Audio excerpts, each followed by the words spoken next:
zaman Tuhan Yesus masih berjalan-jalan di bumi ini, jiwa-jiwa pada waktu itu sama sekali tidak bimbang bahwa dia sanggup dan mau menyembuhkan. Soal kesembuhan tubuh mereka tidak bimbang. Kalau Tuhan Yesus datang ke suatu daerah dan jiwa-jiwa di sana mendengar kedatangan Tuhan Yesus, mereka segera membawa semua orang yang sakit dan meletakkannya di bawah kaki Yesus, dan Yesus menyembuhkan semuanya.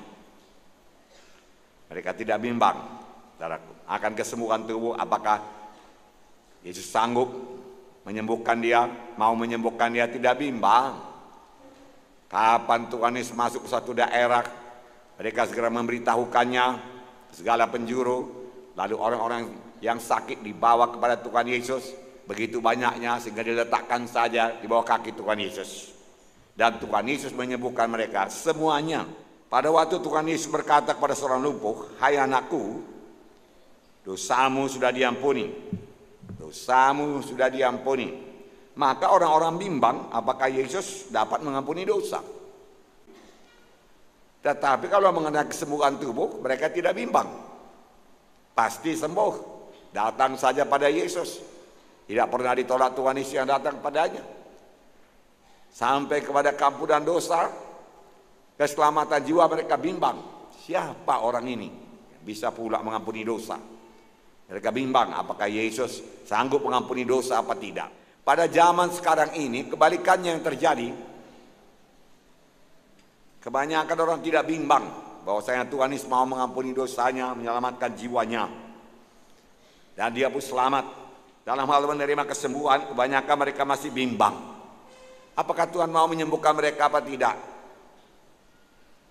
Apakah Tuhan mau memperhatikan saya apa tidak? Apakah kuasa Tuhan akan menjamah saya apa tidak? Mereka bimbang. Keselamatan jiwa mereka tidak bimbang. Pada zaman Tuhan Yesus kebalikannya. Kesembuhan mereka tidak bimbang, tetapi keselamatan, keampunan dosa mereka bimbang. Siapa orang ini? Memang ia tidak bimbang akan kesanggupan Tuhan Yesus menyembuhkan penyakit orang kusta ini, tetapi ia bimbang apakah Tuhan mau menyembuhkan dia apa tidak. Oleh sebab itu dia berteriak, "Kalau engkau mau, Tuhan Yesus, engkau sanggup menyembuhkan aku." Segera Tuhan Yesus berkata, "Aku mau, untuk itulah aku datang." Tuhan Yesus berkata, untuk menyembuhkan penyakit. Nah, kebanyakan orang sekarang seperti orang penyakit kusta ini. Ya, dia memang tahu Yesus sanggup menyembuhkan. Tapi apakah Tuhan mau menyembuhkan saya? Mau menyembuhkan saya apa tidak? Tapi kalau mengenai keselamatan, mereka tidak bimbang. Saudara pun tidak bimbang. Amin, saudara. Kalau saudara pada waktu dulu berdamai kepada Tuhan, dan saudara terima Tuhan sebagai Tuhan dan Juru Selamat saudara, saudara yakin sudah selamat aku, sudah lahir baru aku. Sudah engkau selamat? Orang berkata sudah.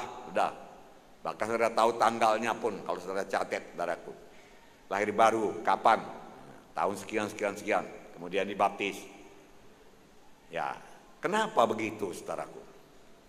Sebabnya karena mengenai keselamatan jiwa, keampunan dosa, lahir baru, sudah sering kali saudara dengar.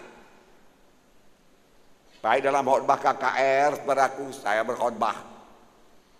Baik dalam khotbah minggu, tetap saya selipkan keselamatan jiwa, keampunan dosa. Walau dosamu merah patna sekalipun jadi putih seperti salju, putih seperti bulu kambing domba, kalau engkau datang pada Yesus, saudara yakin, sering saudara dengar.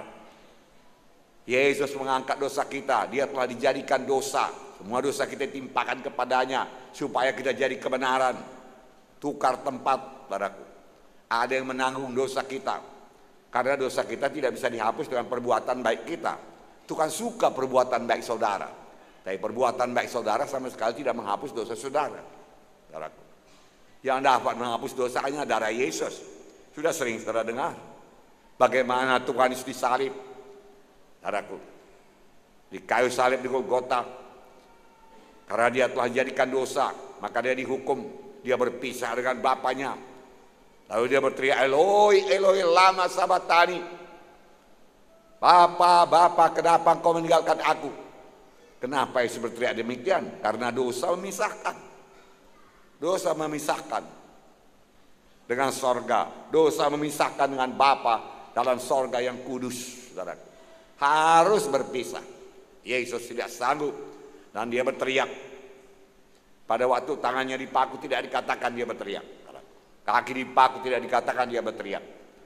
Kepala diberi mahkota duri tidak dikatakan dia berteriak. Tapi yang menghancurkan hati Yesus oleh perpisahan dengan Bapaknya, di mana dari awal zaman sampai nanti akhir zaman dia tidak akan berpisah dengan Bapaknya. Tidakkah engkau tahu Petrus, aku dan Bapa itu satu adanya, dia katakan, satu adanya. Tetapi karena dosa manusia dipikul oleh Tuhan Yesus semuanya, dosa itu memisahkan. Itu sebabnya kita perlu lepas dari dosa, bebas dari dosa. Amin. Kalau kita tidak lepas, tidak bebas dari dosa, maka nanti kepada kita pun akan terjadi juga perpisahan dengan sorga. Darah nggak sanggup masuk sorga yang kudus. Perpisahan dengan Yesus. Sampai Tuhan di kayu salib berkata, sudah genap dikatakan, lalu dia menghembuskan napasnya terakhir, dia pun mati di kayu salib. Sudah selesai. Selesai semua ditanggung Tuhan Yesus dosa saudara. Dibayar Tuhan Yesus dengan darahnya dosa saudara. Saudara tidak perlu membayarnya lagi, menanggungnya lagi.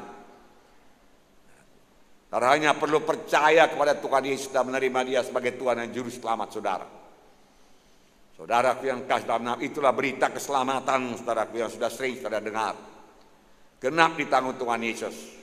Bahkan saudaraku, saudara tahu sebelum dia disalib, dia dicabut dulu berbilur-bilur, luka-luka semua tubuhnya. Dan firman Tuhan berkata, oleh bilur-bilur Yesus, kamu sudah sembuh. Saya sudah sembuh oleh bilur-bilur Yesus. Amin. Ya, percaya terus saudaraku. Tidak bimbang saudaraku. Itulah yang mau saya kabarkan pada hari ini saudaraku. Sama seperti keselamatan saudara tidak bimbang, kesembuhan tubuh pun saudara tidak bimbang. Amin saudara. Yesus betul-betul mau menyembuhkan saudaraku, semua orang yang sakit saudaraku. Perasaan manusia ini berubah-ubah saudaraku, berubah-ubah. Tapi memang kerap kali Tuhan memberikan sedikit rasa kesembuhan, puji Tuhan. Pupuklah itu terus saudaraku dengan iman yang teguh saudara. Supaya genap dalam hidup saudara. Pertama, Tuhan Yesus mau menyembuhkan semua orang.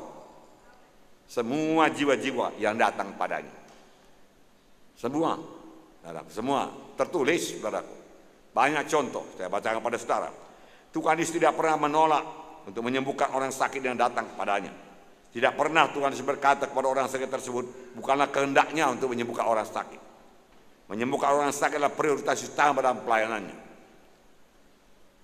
Bahkan saudaraku ada yang mengatakan 70% daripada pelayanan Tuhan selama dia di bumi ini menyembuhkan penyakit, mengusirkan setan, saudaraku. Disertai dengan tanda ajaib dan mujizat. Kemudian dia mengajar, saudaraku, mengajar. Tetapi dia terutama mengajar murid-muridnya. Matius 12:15b berkata, banyak orang mengikuti Yesus dan ia menyembuhkan mereka semuanya. Itu Matius 12:15b. Banyak orang mengikuti Yesus dan Tuhan Yesus menyembuhkan mereka, sebahagian tidak, semuanya. Saudara berkata, apakah orang yang datang itu ada yang besar dosanya, ada yang kecil dosanya, sedikit dosanya? Ya tentu saja, tapi semuanya sembuh. Saudaraku, begitu kemurahan Tuhan, saudara, dia tidak menolak. Nah saudaraku, memang adalah kehendak Tuhan sampai sekarang. Karena Tuhan sudah berubah untuk menyembuhkan semua orang yang sakit.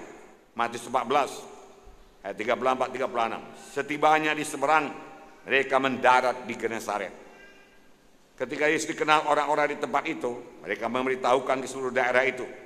Maka semua orang yang sakit dibawa kepadanya. Begitu percayanya mereka Yesus menyembuhkan penyakit, sehingga waktu Yesus sampai di Genesaret, mereka kenal itu Yesus. Mereka menyebar, mengundang semua orang yang sakit di seluruh daerah itu, lalu membawanya kepada Yesus. Apa yang terjadi ayat 36? Mereka memohon supaya diperkenankan menjamah jumbai jubahnya, dan semua orang yang menjamahnya menjadi sembuh. Semua orang yang menjamahnya menjadi sembuh. Tidak ada yang tidak sembuh, saudara. Begitu murahnya Tuhan Yesus mengenai kesembuhan. Karena dia tahu dia akan berbilur-bilur menyembuhkan penyakit. Jadi bukan dosa saja yang ditanggung Tuhan Yesus, penyakit pun sudah ditanggung Tuhan Yesus.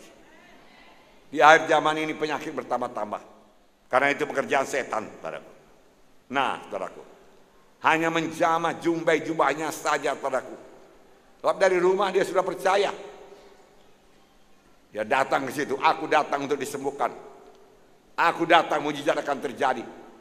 Aku pasti sembuh, Yesus pasti menyembuhkan aku, dia tidak akan menolak aku. Asal aku kontak dengan dia saja, aku pasti sembuh. Begitu banyak orang, sehingga Tuhan hanya berjalan saja. Dijamahnya, jumbai jubahnya, dan dia sembuh. Semua orang yang menjamahnya sembuh.